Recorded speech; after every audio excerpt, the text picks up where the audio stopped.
Hello and welcome back to the channel, and welcome to me once again in a different but still equally red shirt and a beer that kind of stopped me from announcing a Beer of the Year winner for 2022. That's right, I kind of had it all sorted in my head, I thought, or at least within a couple of nominations, and then a few days before the new year, this cropped up. I was sat in my living room enjoying a film. It may have been a Christmas film, I don't really remember, but I was blown away.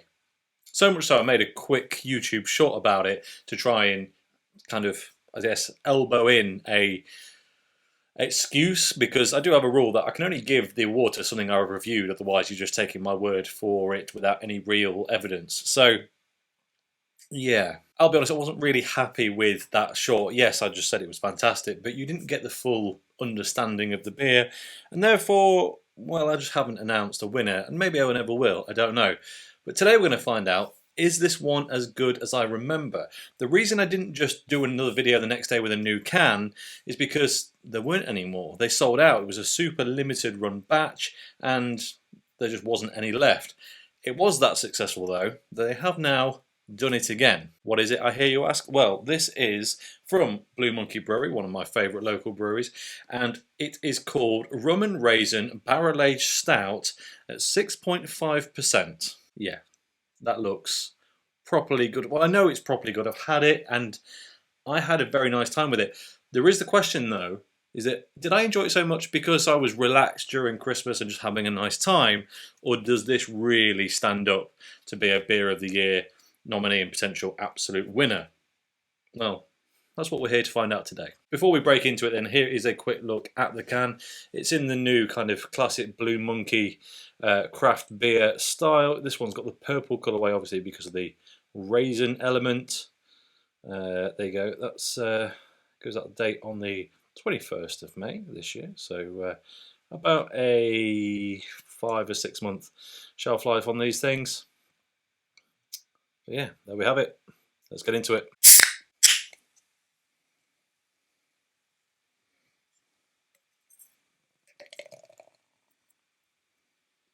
It's gone wrong. It's gone very wrong. The first one didn't do that. I don't know whether it just doesn't like this glass. I'm going to grab a different one and find out. Take two.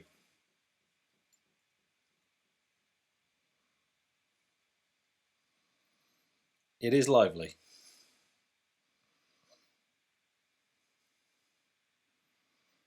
Okay. In the glass it looks ridiculous. It's 8/10 head. It's a jet black beer. It says it's a porter.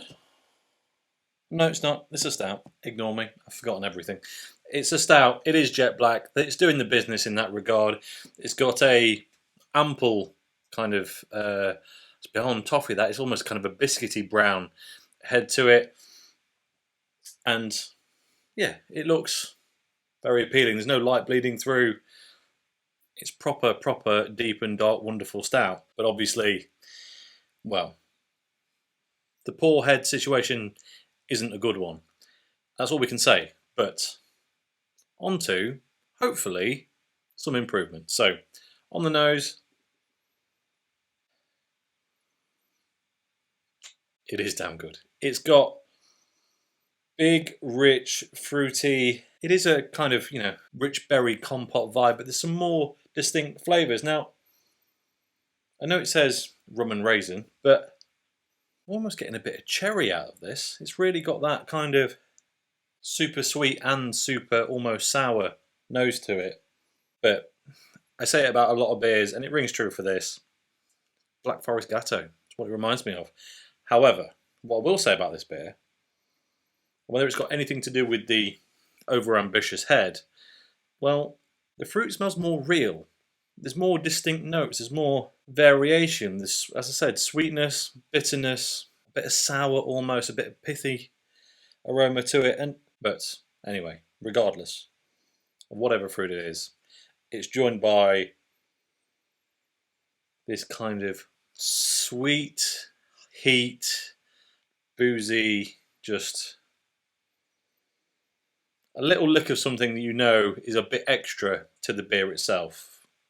It is rum. It's not maybe obviously rum, but there is something there, something that you know is just going to take this to a bit of a different station than you would normally get out of, well, a dark fruity beer. Let's give it a taste then, shall we? Cheers.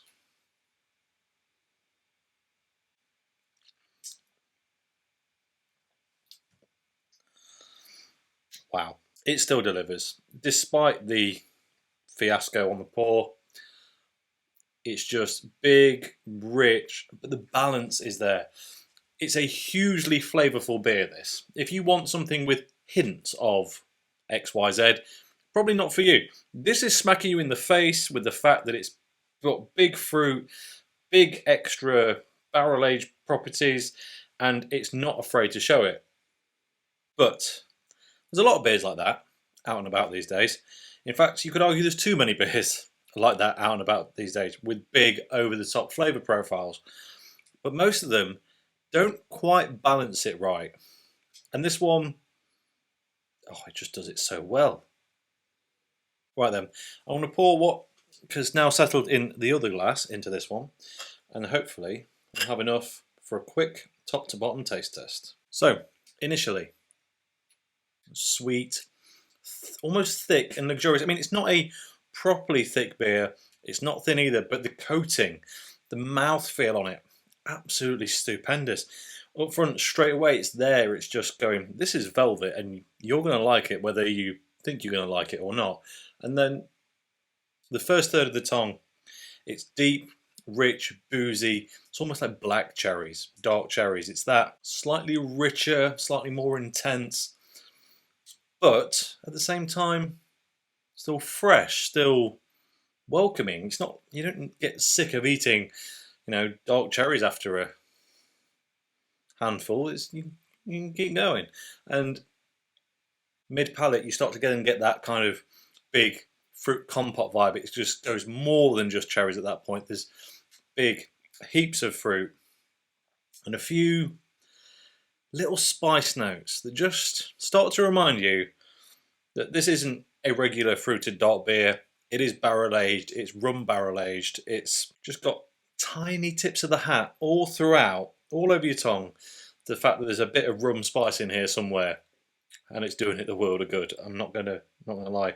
It is an incredible experience. And then back of the tongue, we start to get just a little bit of bitterness. It's not intense, it is mild, it's very mild. But it kind of, it yo-yos up and down and plays with a bit of sourness from the fruit as well. Whilst I think this is probably a very low bitterness beer in terms of statistics, in terms of IBU values and that sort of thing, it doesn't necessarily feel like it is because there's so many little spiky jarring elements, and I'm not saying that in a bad way. It's what keeps it balanced, because if they weren't there, it'd just be big, rich, heat fruit. But those spice notes, a bit of bitterness, a bit of sourness, all come together to really just round this out. And then the aftertaste is smooth, sweet. You're reminded again of that fantastic mouthfeel as you swallow it. And it kind of feels like dipping a heavily fruited biscuit in a bit of very sweet spiced rum. That's the aftertaste. The rum isn't too intense. It's there, but it's very approachable. It's very friendly for, well, spiced rum. But yeah, I mean, just keeps you going back.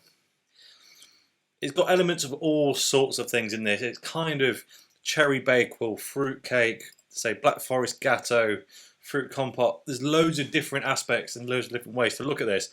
And I feel like it changes quite a lot with each mouthful depending on what it is you're focusing on at that time. Can I call this now, though, a beer of the year? I can't because of that pour, which is really annoying because it didn't do it on the first can. I mean, I could. Is it good enough? I think it is, but that's really just, and it's probably just this can. I've got a couple more, and they're probably not going to do it, but unfortunately, it just takes off, and that's annoying. I'm not going to do a full debrief on the back of this can, but let me just have a quick look here. The hops in this are Magnum, and the ingredients in this are water, barley, wheat, oats, which explains the mouthfeel, hops, yeast, dried raisins, may contain trace of nuts. What's interesting is, though, this to me had a bit of a cherry flavour. They did another beer that was not called cherry, but the flavouring was just cherry puree, and I didn't get cherry from that. So interesting, that's all I can say. But yeah, that is an absolutely fantastic beer, and if you can get over the slightly hideous pour, it's definitely worth a try. And that is really all I've got to say about it. So as always, thank you very much for watching. If you enjoyed this video, please like it. If you haven't already, subscribe if you will be so kind, and I'll catch you next time. Cheers.